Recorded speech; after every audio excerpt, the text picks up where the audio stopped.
यानंतर बघूया जळगाव मधले एक ब्रेकिंग बातमी आहे। जळगाव विधान परिषदेसाठी महायुतीमध्ये जोरदार रस्सीखेच पाहायला मिळते आहे। जळगाव जिल्ह्यामध्ये आमची ताकद असल्याचं मंत्री गिरीश महाजन यांनी म्हटलेलं आहे।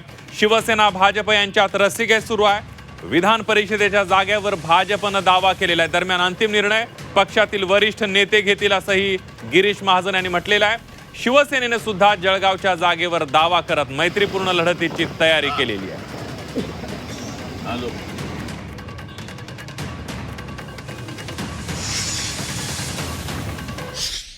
जळगाव असेल किंवा 17 जागा आहेत महाराष्ट्रामध्ये, त्या संदर्भामध्ये वेगवेगळ्या जिल्ह्यामध्ये वेगवेगळे दावे होत आहेत, पण यामध्ये मेरिट बघितलं जाईल।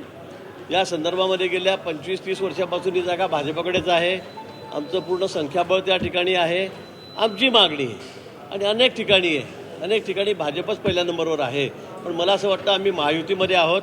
या संदर्भामध्ये माननीय मुख्यमंत्री देवेंद्रजी आहेत, माननीय आमचे शिंदेसाहेब आहेत मुख्यमंत्री, माननीय आमच्या ताई आहेत मुख्यमंत्री पवारताई, हे या ठिकाणी बसून निर्णय करतील। अजिबात बॅग फुटला नाही।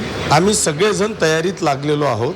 जर तयारी नसती तर आम्ही सगळे जिल्हा प्रमुख, आमदार, माजी खासदार, माजी आमदार या मीटिंगला आले नसते। आमची ऑलरेडी तयारी चालू आहे। 100%